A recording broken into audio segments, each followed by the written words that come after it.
Ladies and gentlemen, good day and welcome to the Q3FY22 Earnings Conference call of PCBL Limited, hosted by ICICI Securities Limited. As a reminder, all participant lines will be in the listen-only mode, and there will be an opportunity for you to ask questions after the presentation concludes. Should you need assistance during the conference call, please signal an operator by pressing star, then 0 on your touchtone phone. Please note that this conference is being recorded.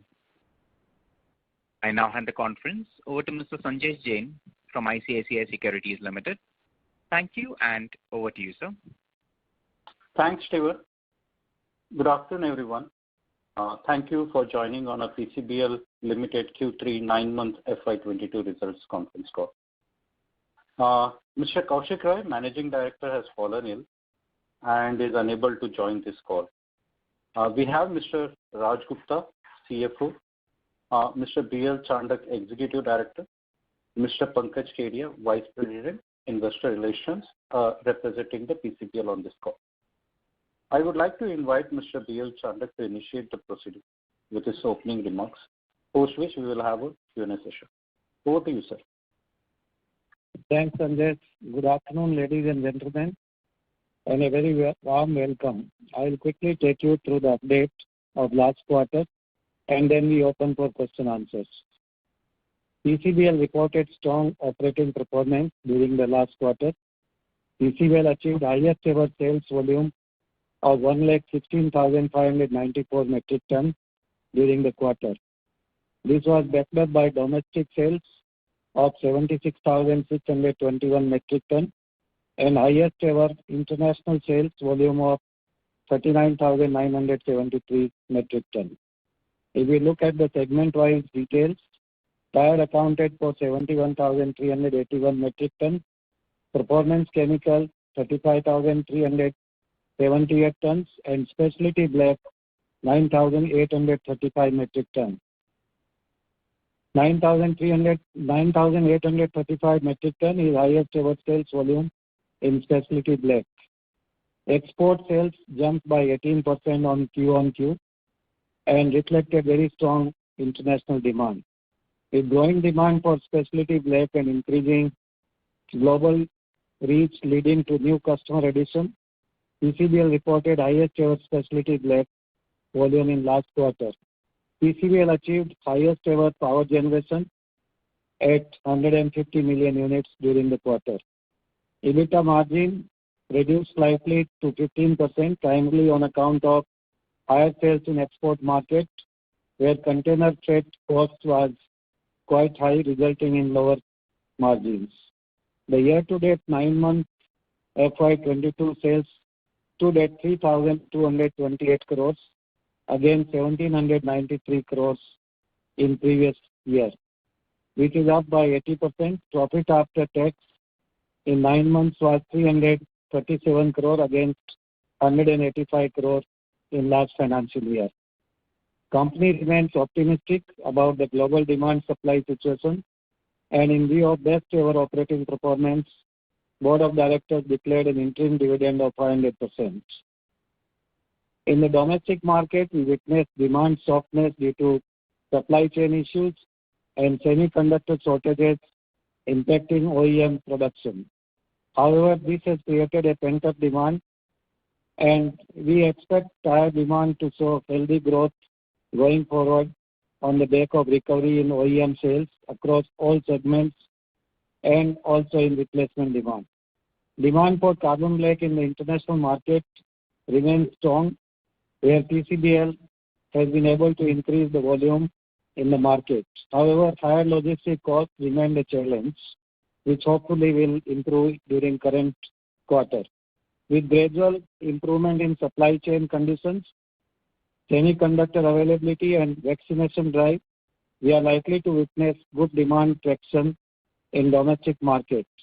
Also, consolidation in Chinese carbon black industry has opened up a large volume window of multi-year opportunity for us, and we need to grow rapidly and take advantage of the situation. Recently, you must have come across that name of our company has been changed from Phillips Carbon Black Limited to PCBL. Limited. Since incorporation, name of company has been Phillips Carbon Black Limited 60 years back. However, it is more commonly known as PCBL. Over the years, company has diversified its product portfolio and ventured into the production of performance chemical and specialty black apart from rubber black. And specialty black is used extensively in fiber, pressure pipes, wires, cables, food, contact plastic, engineering plastic, ink, paint, coatings, fertilizer, adhesive, and sealants. The company is also in generation of green power emanated from the process of carbon black manufacturing activities. Taking into consideration the diversified portfolio of the company and the fact that company is more popularly known as PCBL in the market, board and shareholders have approved the change of name from Phillips Carbon Black Limited to PCBL Limited. Let me also give you update on expansion plans. Greenfield project of 1.5 lakh metric ton carbon black and 24 megawatt of CPP in Tamil Nadu is progressing well. Major equipment orders have been placed. Post completion of Mundra CPP in Q1 of this financial year, company expects commissioning of power plants at Palej 7 megawatt and Kochi 7 megawatt in Q4 this quarter in this financial year. We have also initiated work on the brownfield expansion of 40,000 metric ton of specialty lines at Mundra.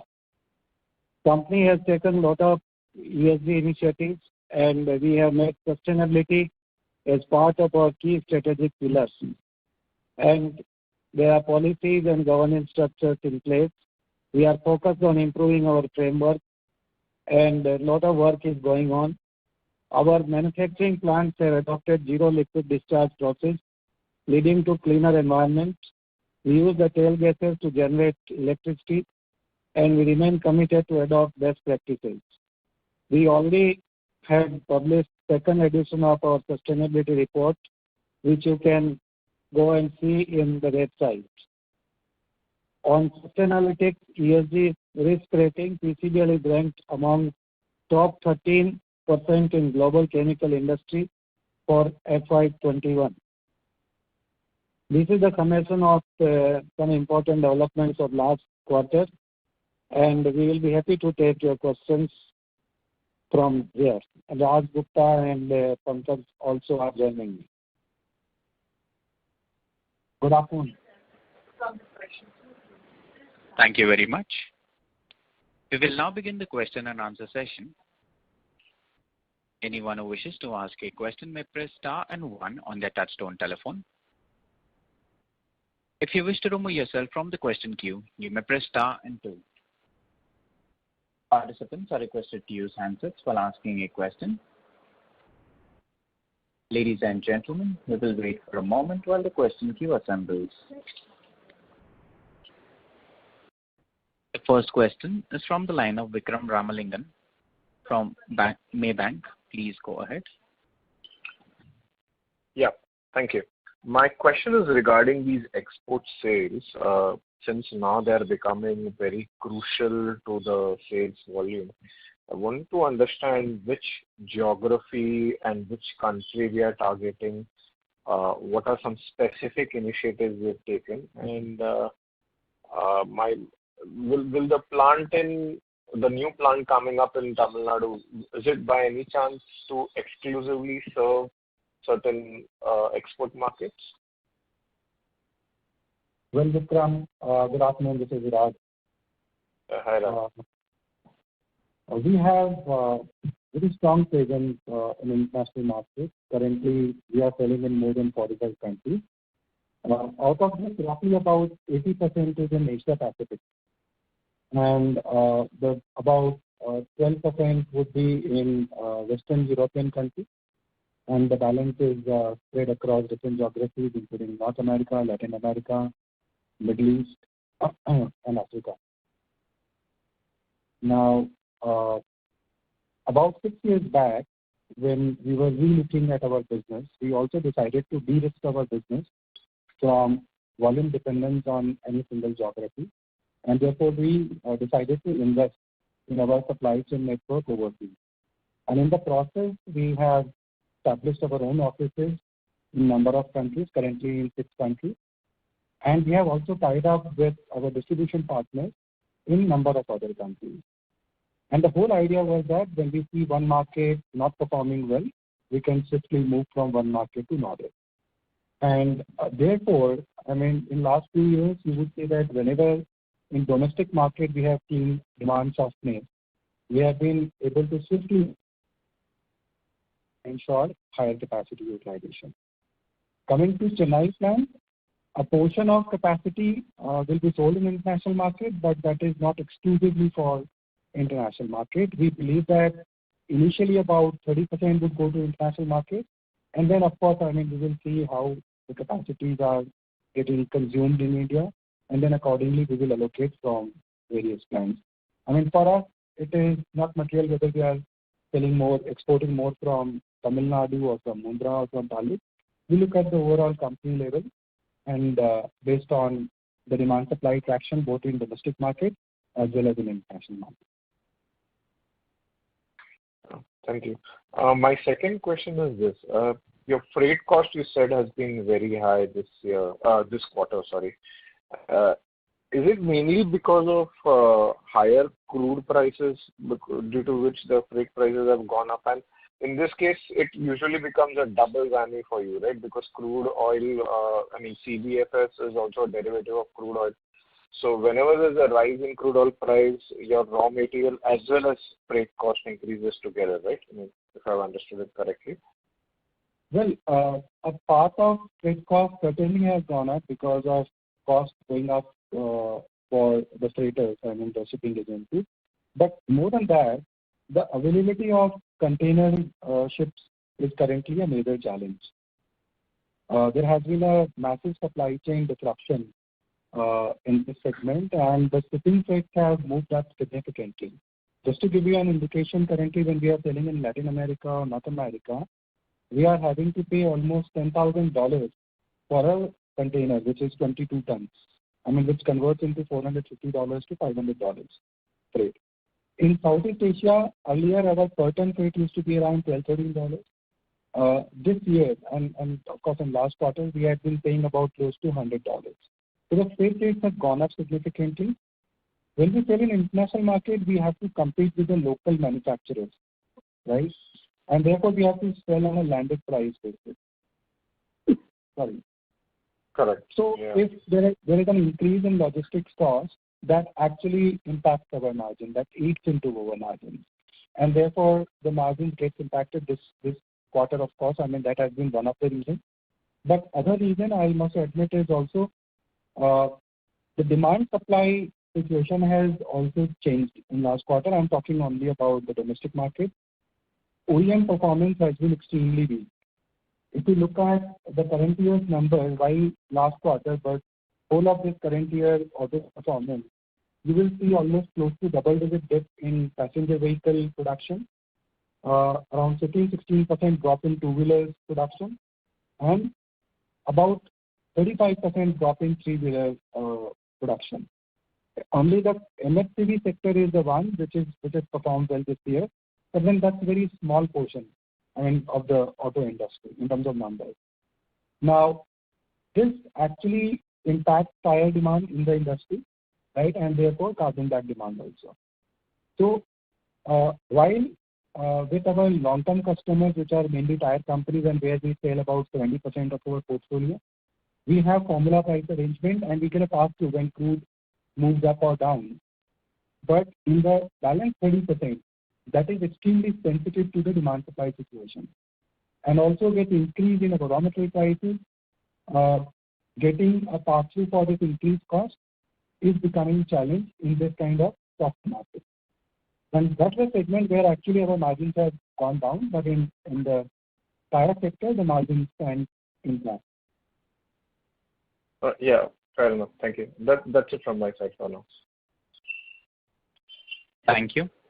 The next question is from the line of Chintan Cheda from Quest Investment Advisors. Please go ahead. Yeah, hi. Good afternoon, sir. Thanks for taking my question.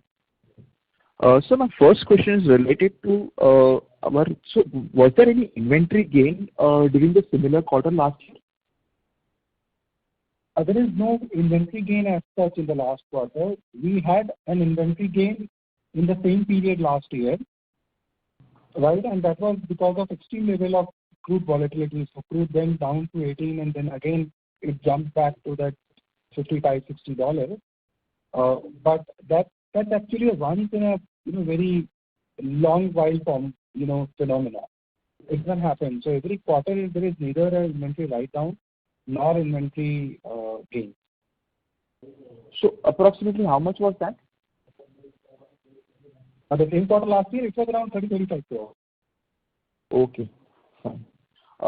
And so my second question is, so this quarter we have seen a sharp decline in our gross margins. So basically our EBITDA per kg has gone down by around 10%. So is this attributed to this movement in crude prices, or maybe the export margins are relatively less than the domestic market? So on the total portfolio, like I was trying to explain that the 30% segment, which is non-formula pricing segment for us, that's the place where our margins got impacted. If you notice, our raw material cost during the quarter has gone up by almost close to 10,000 rupees a ton. Right? Okay. And getting a pass-through for this cost in that non-formula pricing segment, that became challenging last quarter. We did not get any pass-through. And when I'm talking about pass-through, I am considering the increased rate also. Because when we sell in overseas market, the realization is high, right? Because internationally the price of 1,000 black is higher than the rate at which we are selling in domestic market. But then we are also having to incur freight costs. So net of freight, we could not recover the increased raw material cost in that 30% segment. And therefore the margins have gone down. However, we could see demand softness in domestic market. We could estimate it almost a quarter in advance, and therefore we also took some cost initiative. And therefore, while the drop at gross margin level is about 3,000 rupees a ton, but at EBITDA level we could restrict it to only 1,100 rupees. That is because of the cost rationalization initiative that we took. Okay. So suppose in a normalized situation, so where do we see our gross margins? Our gross margins have remained very stable around that 29,000-30,000 rupees this year. Okay, got that. And so secondly, what has been the volume for the performance chemicals during this quarter? Around 31,000 tons. Sorry, 35,000 tons. 25. And for first 9 months? 35,000 tons. 25 or 35? 35,000 about. Okay, got that. And so one more thing. So in fact, we have seen a very solid volume growth in our specialty chemical business. So do we expect to sustain this growth rate? And also, when do we expect to fully utilize our existing capacity of specialty chemicals? Well, ramping up in specialty takes time because there's a lot of customer approvals that we need to obtain. We also need to broad base our portfolios. We can't keep on increasing volume of the grades that we have. We also have to launch new grades, right? And sometimes a lot of customization is also required. So it's a time-consuming process. We believe that from here on, there's a good potential for us to add around 10,000 tons of specialty volumes every possibly. Okay. That was really helpful. Thank you. Thank you. Thank you. The next question is from the line of Uday from KCMA Wealth Management. Please go ahead. Hi. Hello, sir. Thank you for the opportunity. Sir, I just wanted to understand that what has been the raw material basket cost or let's say CBFS cost for you this quarter, because there has been a significant jump, and what has it been in the preceding quarter, and what do you expect it to be going forward? So this quarter it was around 70,000 rupees a ton. I'm talking about the total raw material cost per ton of carbon black. And the previous quarter it was around 60,000. So during the quarter, 10,000 rupees increase. And sir, any color on how you see this trend going forward? I think there is further increase because we are all seeing spike in crude prices. Crude has already increased by almost $8 in last 7-8 sessions. So, but then this is beginning of the quarter, so it could continue to rise and it will have an impact on our cost also. Okay, sir. So my final question, in terms of crude oil price, at beyond what price per barrel do you think it will take a huge hit on the margins? And what is the comfort level price range if crude oil is in, which is good for margins? We can't look at it in isolation, right? Because we also have to look at industry demand-supply dynamics. So if we believe that Indian economy is going to grow at a decent rate, Indian exports are going to increase both in auto and tire sector, then overall domestic demand is going to increase. On the other hand, China carbon black industry is consolidating. They are selling less in global market, so that is also creating a larger opportunity for all other countries to export in other markets. So if those equations remain strong, there is no reason for carbon black manufacturers not to get pass-through of incremental costs. So in isolation, looking at crude at a certain level, I don't think that is a fair calculation or way of looking at the margins for realization. Okay. And just so, how successful have you been able to pass through the costs so far, and will you be able to continue doing that going forward? That's my final question. Last 5-6 years, we have seen crude at $18. We have seen crude at $88 also. And if you go through our last 5-6 years numbers, you will see that across periods, largely we have been able to get pass through. Now, see, no business can be completely immune to market conditions, right? Irrespective of the degree of management, cruise management and all. So in situations where there is a major disruption in market, there is a strong demand correction, then some impact will always be reflected in the margin. But otherwise, largely, if you look at our last 5-6 years performance, you will see that we have been able to manage the situation well across different price points of crude. Okay. Thank you, sir. All the best for the next one. Thank you. Thank you. Thank you. The next question is from the line of Rikin Gopani from Capri Global. Please go ahead. Hi, sir. Thank you for taking the question. I have two questions. Firstly, just to understand how the our trends in terms of exports are expected to pan out. I understand this quarter you were able to sort of mitigate the weak domestic demand by having a higher export exposure. But overall, how is the trend, in the export market itself? And with the new capacity that is coming up, in case if this sort of moderate demand environment in domestic market continues, will you be sort of able to have a higher export share in terms of utilization there? If you could throw some light on the export trends. Well, Rikin, so first of all, let me give you what we want to do with our segmental philosophy on the segmental philosophy. So so far as geographical allocation is concerned, as part of our vision, we want to create a proper balance between domestic market and overseas market. So in the next 4 to 5 years, once we have adequate capacity, our vision is to sell at least 50% of our volumes in international market. That's the direction of the company and vision of the company. Now, of course, current quarter, the jump that we have seen, that was more to manage capacity utilization because we saw a demand correction in domestic market. There was softness of demand here, right? Yeah. So have I been able to answer your question or is this Actually, my question was more in terms of not the longer term vision that you have, but in terms of how the demand environment, because the scenario that you highlighted about the domestic market in terms of how the production and sales in the automobile segment has impacted the demand. The same shortage of semiconductors is also impacting the global automobile production levels. So in that context, I wanted to understand the overall market scenario in the export. Okay, so structurally, the industry demand-supply dynamics are favorable to manufacturers. As I said, that there is a large level of consolidation in China, and therefore that's a large opportunity. That space is so large that despite all the capacity addition that is happening in India and outside in our industry, next 5 to 6 years, manufacturers are going to benefit on account of this space created, right? So structurally, it looks very promising.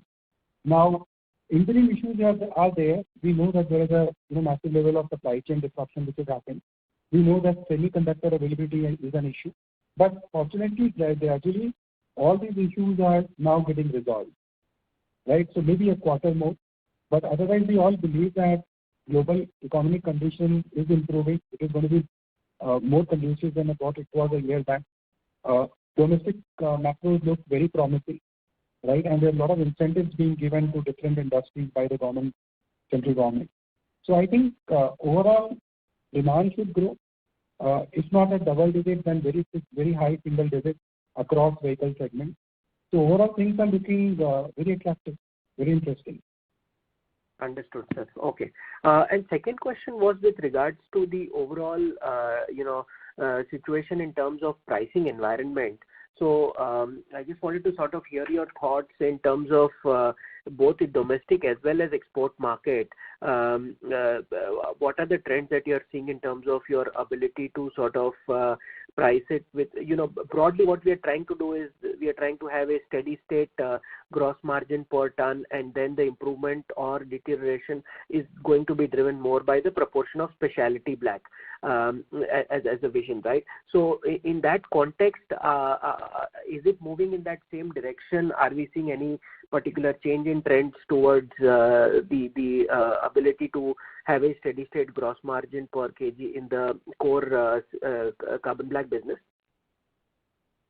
Yeah, so I think that 70% of our business is to large customers where we have a pricing arrangement and which takes care of changing the cost structure, variable cost part, right? So the margins are largely protected there.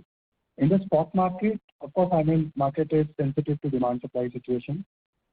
In some quarters, we make more margins. In some other quarters, when demand is less, then it also, impacts our margin. So I think it should not be, looked only in isolation for one quarter. If you look at a longer period of 1 year, you will see that, and especially when you compare, our current year performance with the previous year or the previous year with the year before, you will see that gradually there is an improvement in the margin profile. And that is because of 3 major things. One is that we have spread our geographical presence.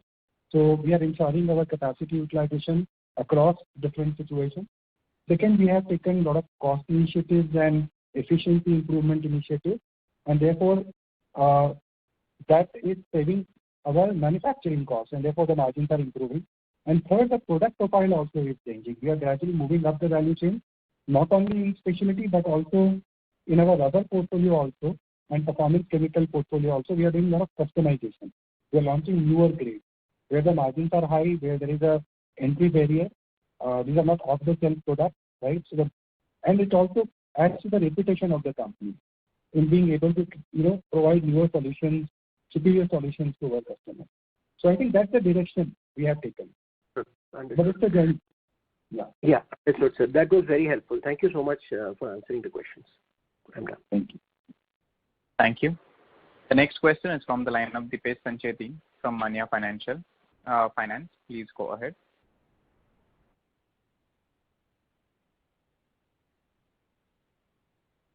Dipesh Sancheti, your line is in talk mode. Please proceed with your question. As there is no response from the current participant, we move to the next question. From the line of Abhijit Bora from Sharekhan. Please go ahead. Yes, sir. I want one clarification. You mentioned that 70% of our sales volume goes to the customer where we have pricing arrangement, right? And 30% don't have the pricing arrangement, which saw the impact of the margins in this quarter. Is that the right understanding? Yeah. Okay. And secondly, from Q4 onwards, are we seeing normalization of demand in the domestic market? Because if that happens, then we can save on our international freight cost, which we saw in Q2 also. So is that a possibility that in next quarter we may see some margin improvement if that happens? Well, we are seeing some improvement in terms of logistics costs coming down and also in terms of availability of semiconductors, right? But it will be, I think, a gradual process, and maybe it will cool down gradually from the current level. But as of now, situation for the quarter looks better than what it was in the last quarter. But again, times are extremely uncertain. We recently had the third wave of COVID. Fortunately, It was a mild variant. But again, these are times which are extremely uncertain. Every once in a while, something is happening. So, on a steady state basis, current quarter looks better. Okay. And on a steady state basis, we can maintain a better margin of 15 to 16,000 rupees per ton, right? I would not give any guidance on margins, but I would say that the initiative that we have taken, I just spoke about the three pillars, spreading geographical presence, improving our internal efficiencies, and improving the product portfolio quality. We are working aggressively in that space, and surely it should reflect on margins. But I would talk more about directions rather than a quarter. Okay. And can you give some guidance on the capex, like where we are in terms of our the capex we are spending on the expansion plan, and capex guidance for next 2 years breakup? Well, Abhijit, so currently we are undertaking I'm not discussing maintenance capex, etc., and R&D capex, but we have undertaken 2 broad projects, major projects. One is in Tamil Nadu, which is around 150,000 ton capacity.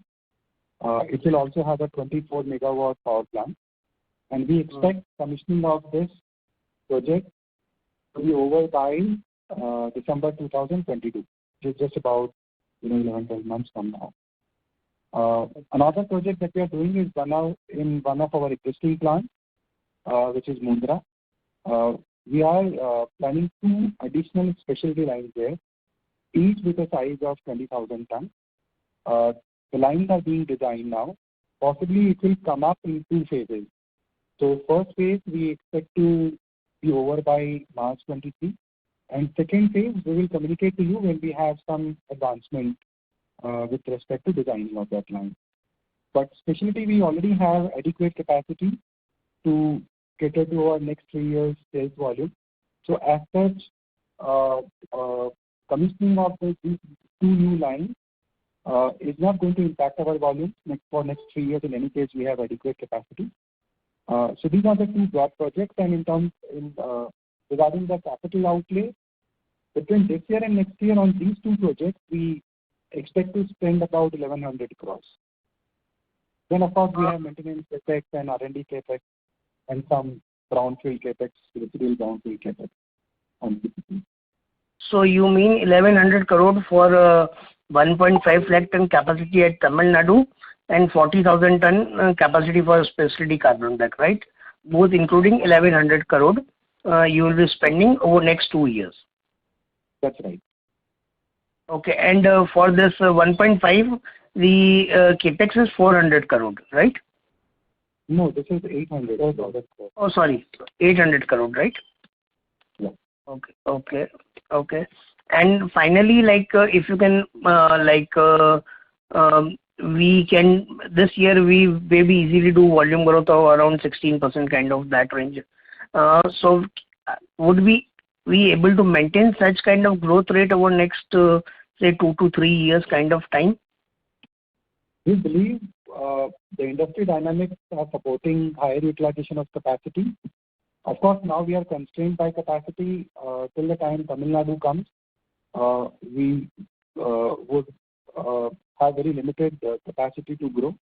But we believe that on a next 4 to 5 year horizon, we should grow at lower double digit at least. That's how we are seeing. Lower double digit. The volume growth. I'm not talking about the top line, because top line will be Okay. what comes in our growth sales and our financial. Okay.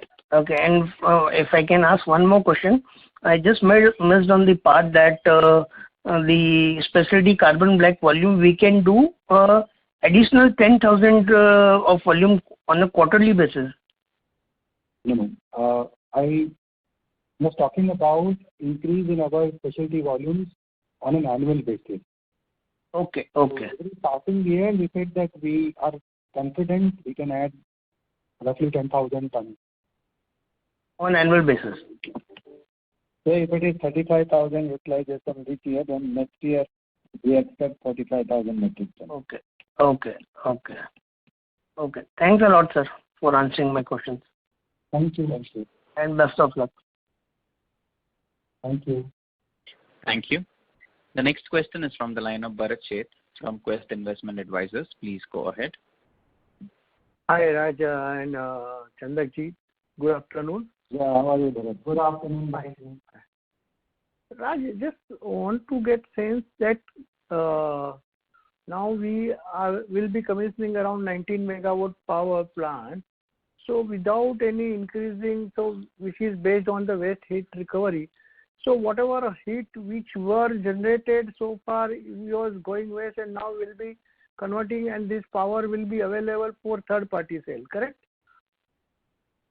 14 megawatts, 7 in Palej and 7 in Kochi. So total 14 will be added in this current quarter. 14, correct. Total will become 98. So what is the connect?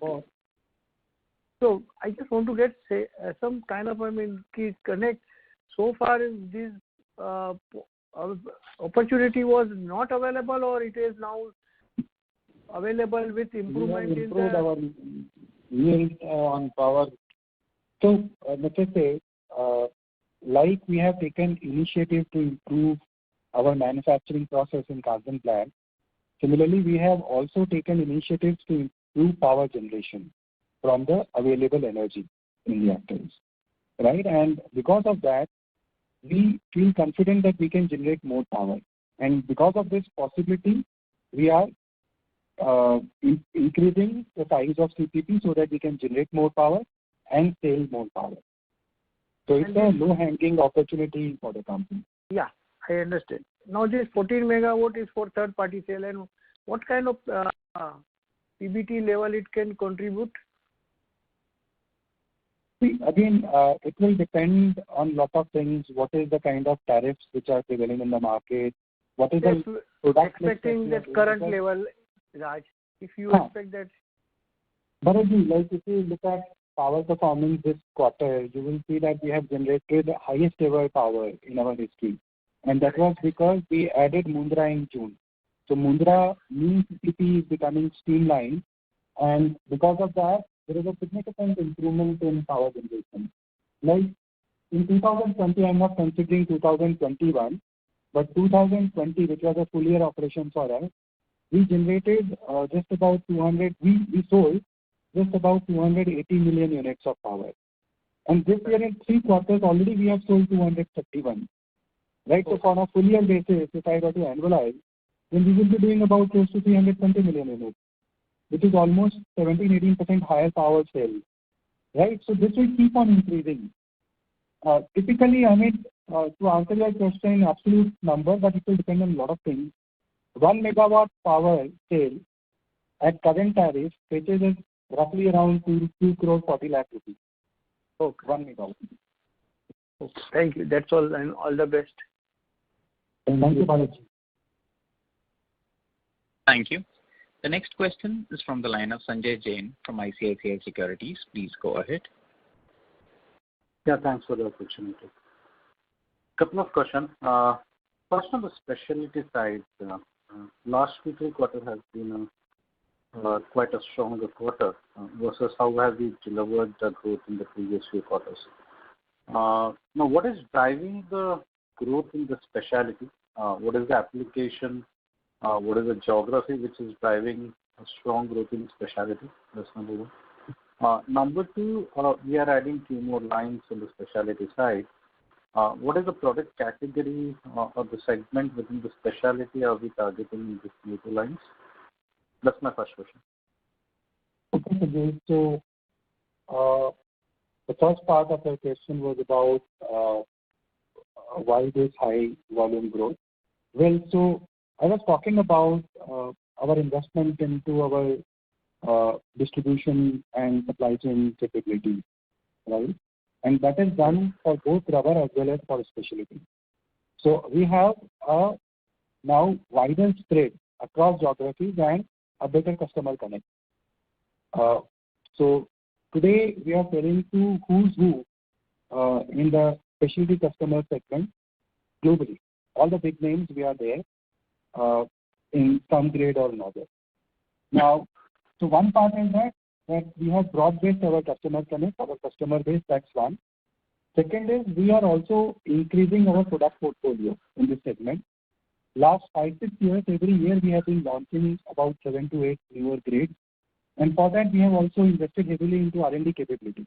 You know that currently we have 2 R&D centers, one in India, one in Belgium, and there are about close to 50 odd professionals who man these facilities, right? And the Belgium addition is a new one, happened about 2 years back, and we are adding numbers there. These are all seasoned R&D professionals, and we believe that our pace of launches will increase further from current level. So a lot of projects that they have taken up, both on the grades which are available in the market but not with us, and also some of the grades which are futuristic, which will cater to newer requirements in different application segments. So we are also expanding our portfolio, right? And third, this market is very large and we are the new entrant, right? It's a 1 million ton market growing at about 7-8% annually, and we are still doing just about 4% of this market. Considering our reputation in international market in this space, there's a long way for us to go. So next 4-5 years, we don't feel there would be any obstacle in our growth, considering that run rate which I talked about currently. Now, the new lines that we are adding, again, it is with the same perspective, because specialty we can't produce all the grades on the same reactor type. We require different kind of reactors to produce different grades. So the process is that we develop newer grades at the lab level. Then for us to produce those grades, and we get it tested with our customers, right? And once they approve, then we also have to produce it at industrial level, and for which we need to design our reactors. And once the reactors are ready, then we produce at in this reactor, and again we have to sample this with our customers, and then again it goes through the approval process. So it's a long, gestation process. Currently, the 4 reactors that we have in specialty cannot cater to the grade that we have developed at the lab level, and therefore we are trying to design 2 new reactors. And this is continuing. These reactors, typically in specialty, the reactor size is very small, and producing just about 15 to 20,000 tons a year, right? Because these are only designed for number of grades which we can produce. Have I been able to answer your question, Sanjesh? Yeah. Just one bit there. What is the application? Can you give some breakup on the application for the specialty today? How much is coating in non-tire rubber in that? Well, so I'll give you a percentage. So in terms of our bandwidth to produce different grades across different specialty segments, currently we have the ability to address almost 90% of plastic market, polymers market. Okay.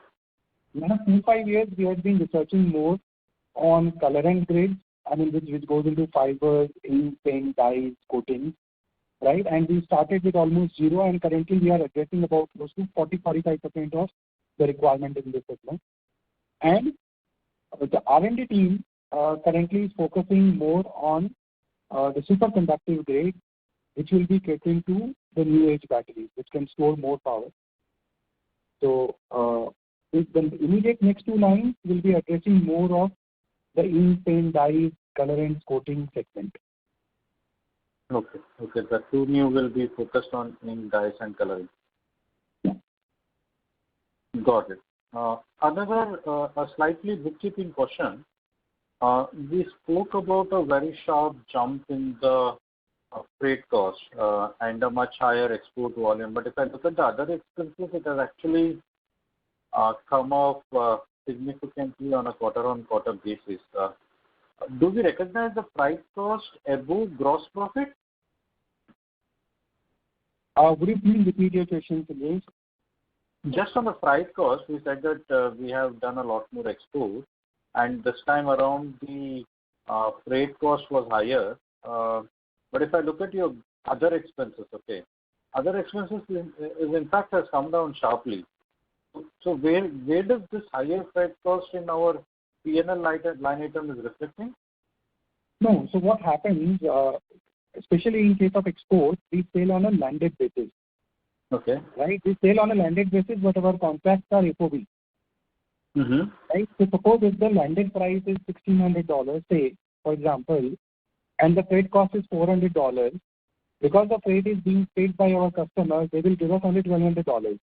So in our realization, only $1,200 will reflect. Oh, we don't recognize it even in the top line and nowhere. So it doesn't come anywhere in our P&L. It is X of the freight cost what get recognized in the On P&L. the export side, yes. On the export side, this is how, because most of our contracts are FOB. But we are basically instead of 1,600 per ton metric ton of revenue, we just recognize 1,200 because 1,400 freight cost is actually completely skipped from the entire P&L line item here. No, our invoicing itself is $1,200. Okay, our invoicing itself will be $1,200 because we are not paying the freight. Okay, from the cash flow perspective, you are not paying the freight, so you don't need to recognize that as a 1,600. Now I got it. That's why I was wondering why the freight cost was not showing exactly what you were telling. Now coming on the sustainability of the gross profit. Now, last time when we spoke on the call, Mr. Kaushik Roy was quite confident on 30 rupees and he was speaking of possibility of improvement as we are adding more power capacity, the specialty is rising. With the crude being where it is today, do you think there could be a near-term risk to that assumption? Sanjit, I would not give you a guidance on 1 quarter because 1 quarter is too small a period for us to even estimate what is going to happen and take corrective action. It takes a little time to modify your strategy based on the changing dynamics in the industry. Right? So I will not talk about 1 quarter, but we are very confident that directionally crude at whatever level in isolation cannot have any impact on our performance. We believe that the opportunities in the industry remain very promising. I was talking about China vacating a lot of space, and that is reality. Last 2 years, they have been utilizing their capacities about close to 40% less, and there are reasons for that. I mean, we discussed that in past. The cost structure has changed, so that remains a large opportunity globally. And in domestic market, I'm sure you all feel that India has a lot of potential to grow at a higher rate at economy level, and we are equally optimistic about the growth in auto industry, right? Because with increased income level, we believe that per capita vehicle consumption should go up. It is very low. So from that perspective, if demand supply dynamics are favorable, there is no reason why at any crude price our margin should be impacted. Because at the end of the day, as long as our customers are able to pass on the price to their customers, and the end customers, which is auto, if they can pass on the price to customers, their customers, which is retail customers, I think it is okay. I mean, the pricing gets built into, the cost gets built into the pricing. Fair enough. One bit last from my side. To understand the path towards reaching that 50% contribution from the export side, what's our thought process and what is the timeline that we are looking at for us to achieve this? And this also means that we need to put a lot more capacity as we go forward. So what's the thought process on that side? Sanjay, you have to repeat your question. So you said that you are aiming for a 50% volume coming from the international side, right? Yeah. Not now, obviously, over a period of time. Yeah. That would demand a significant expansion in the capacity, assuming that domestic demand keeps growing at 70%, and we are at a 35% kind of a contribution on the export. That means this Chennai capacity will not be sufficient to reach that. So are we planning more capacity expansion, more land buying? What are we planning post Chennai to reach this kind of export volumes? You're right, Sanjay. We believe that the capacity that we are adding is not going to be adequate, and every 2 years possibly we'll have to have a similar kind of capacity addition. Right? That's how we are seeing at least next 5-6 years. And Chennai, we have surplus land, so there is a scope for us to grow further. And in fact, we are planning additional capacity in phase 2 in Chennai. Also in Mundra, we still have space. So we can add more capacity there. But if we have to put up a large plant somewhere, then we'll have to acquire land. We have not got into that process yet. It will also require, negotiation with the state government for what kind of benefit they can offer. So it will depend on that. But the process is going to start very soon. We believe that by the time this plant comes, we'll have to gear ourselves up for some large capacity immediately. Fair enough, Raj. Just one question. I'm sorry for jumping on.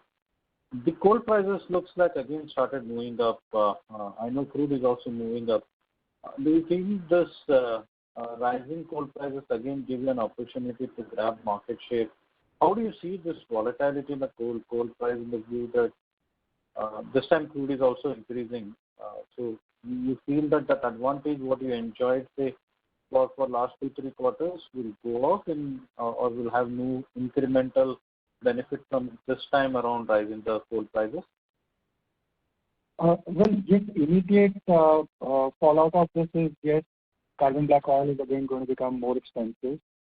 But having said so, higher energy prices are not favorable for any industry. And our own sense is that possibly at some level it will be a big incentive for the miners to produce more, right? And eventually price will again come down, both for crude and coal. So maybe currently what we are seeing is because of maybe some cartelization, maybe some shutdown of operation somewhere, but this cannot persist. Especially crude prices at current level, it gives huge incentive for the oil producer to produce more, right? And therefore, with the increased supply, prices should again soften from the current level. So maybe 1 or 2 quarters it can happen. We have seen in past also, but conventional energy pricing remaining so high for a prolonged period doesn't look likely. That is what our estimate is. Fair enough. Thanks, Raj, for taking on my question and thank you for your comment on this. Thank you. The next question is from the line of Akash Vora from Praj Financial. Please go ahead. Yeah, sir, just wanted to know if we give out the spread data of feedstock and carbon black. The spread, currently the gap is around $300. $300? Yeah. You can look at our presentation in the website. You will have some details. Okay. And has it been maintained or increased in this quarter as well, sir? The gap is increasing on our favor because the prices of carbon black oil is also going up. Okay. So that's favorable for us, right, sir? Yeah. Yes. Okay. And sir, we've done QIP around in October for 400 crores, and recently we announced a heavy dividend. So just didn't understand the context between the two. One side we are announcing a QIP and another side we are distributing a heavy dividend. So any idea you can give on the same? Yeah, all along, I mean, even when we were doing the calls with investors during this QIP process, we were asked this question whether what will we do with our dividend payout, and we always maintain that company believes in distributing current profits to shareholders.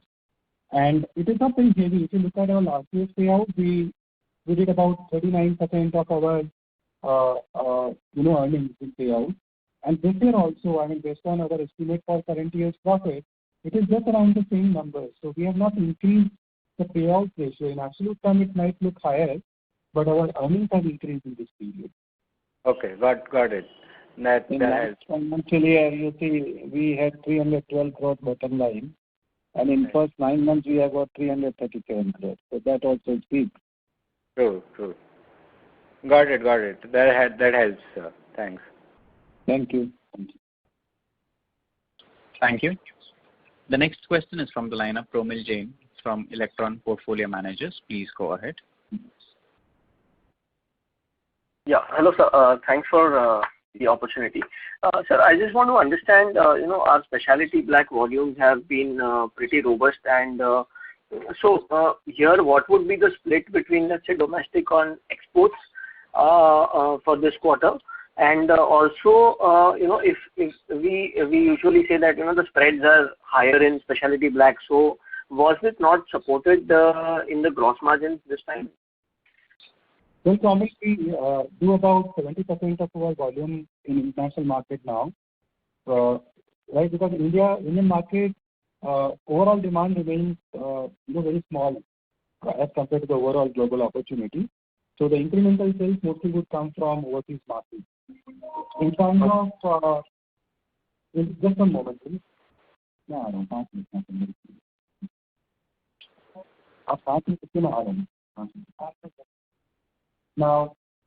in terms of margin profile over long period, last 5-6 years, has remained stable, right? And currently we are doing about 2.5 times of our rest of the portfolio margin in this segment.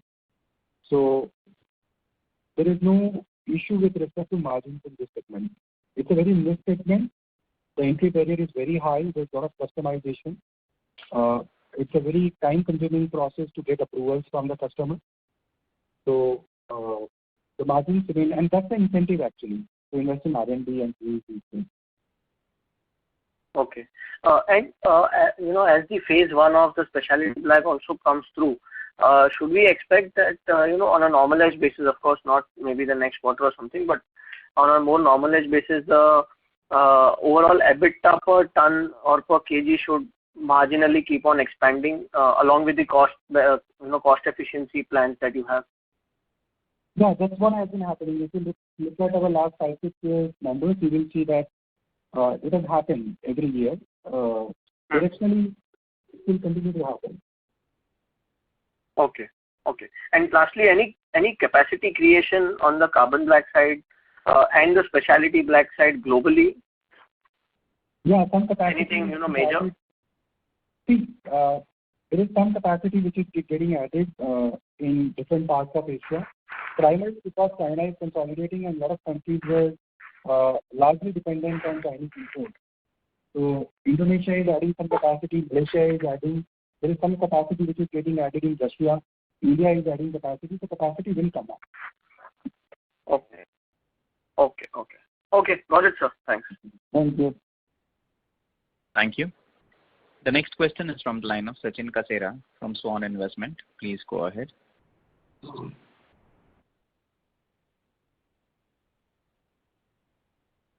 Kasera, your line is in talk mode. Please go ahead with your question, please. Hello. Yeah. Hi, this is Rawal here. Sir, my question is on the other expenses side. We could not understand, you explained to the earlier participant. So what should we consider in terms of our other expense run rate going forward? There's a sharp drop in the other expense. So just your thoughts on that. And what led to this reduction? No, so this quarter we were sensing demand softness in domestic market, and therefore we deferred some of the costs. So I would admit that this reduction is not very permanent in nature. Maybe out of the saving of about 16 crores, about 4-5 crores is what which we can call a permanent saving, but rest is all deferment. So we deferred some of our maintenance activities to next quarter. Primarily, it is because of that. Right? So you're saying 4-5 crores will retain is what you are saying? Yeah, I mean, that we have been able to retain, but balance will hit us in next quarter or quarter after. But we should not look at any, item in isolation. I mean, when we are talking about the financial performance of the company, we are considering everything. Revenue, our raw material costs, our other expenses, everything. Correct. So because it was 127 the previous quarter, and now even if you are retaining 5 crore to this, we still at 112 crores. So so what I'm trying to come at is our gross profit per ton has gone down around 3 rupees quarter on quarter. So the other thing remaining same. Should we our EBITDA per kg should be back to around 17-18 range in next 2-3 quarters? It doesn't add up to that. See, 5 crore saving on a 4.5 lakh volumes every year, it is just about 100 rupees per ton on EBITDA. So it doesn't add up to that 2,000 rupees.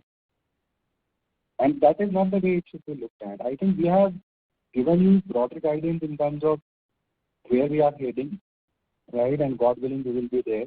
We have taken cost initiatives. We have taken efficiency measures, efficiency improvement measures, and we are also expanding our portfolio. Right? So because historically we have had a run rate of around 17 rupees a kg in EBITDA. So we were, I mean, in 1 quarter or 2 quarters it might have happened, but on a full year basis, I mean, if you look at our last 5-6 years, 2014-15, our EBITDA per ton was only 7,000 rupees. And if you calculate the number of years every year, you will see that every year we have been able to add 1,000 rupees. More than 1,000 rupees actually. Okay. And now coming on the specialty black side, we've guided for around 45,000 tons. Is my number correct? Sorry? The specialty black volume by FY23, what is the guidance are we sharing? I spoke about it. I said about 10,000 tons we feel confident of adding to our current year's volume. Okay. So is it more on conservative side? No, this is something what we do. It is very conservative for a basis. Okay. And sir, what is our current debt? Our current debt is on net basis, we are currently 0 debt, but gross debt was around 550-60 odd crores. Okay. And over next 2-year period, what should the debt be on our books by FY24 end? It should remain similar level. Directionally, we want to become a debt-free company. So it will again depend on our growth plans and all. But based on our current projections, we believe that in next 4 to 5 years, we should become a debt-free company. Okay, fine. Thank you. Thank you. Ladies and gentlemen, due to time constraint, we take one last question from the line of Ashish Kacholia from Lucky Investment Managers. Please go ahead. Yeah, good afternoon to the team, and congratulations on a great performance in adverse circumstances. So my thought is one of the other participants also raised this point about us kind of giving out a huge dividend and having done an equity issuance also in the recent past. So what's the thought process going forward? I mean, why don't we just reduce the payout because we have such big expansion plans, conserve some cash and use that for investing rather than paying it out to shareholders who then have to pay a 40% or a 42% tax on that? Isn't it far more just efficient to keep the money with you guys and kind of use it for expansion rather than issuing fresh equity? And every time we issue fresh equity, the market kind of puts a cap on our valuation as well. So we trade at a 10 PE. Given the financials of our company, we should be trading at a 20 PE. So what is your thought going forward in terms of this capital allocation and dividend? This like one pocket, another pocket. Thank you. Your suggestion on dividend, we will take it to the board level. So we will inform them that these are the thought process of yours and let them look into this. Well, these are the board decisions. Thank you, sir. Thank you very much. Thank you. Thank you. That was the last question. Ladies and gentlemen, on behalf of ICICI Securities Limited, that concludes this conference call. Thank you all for joining us, and you may now disconnect your lines.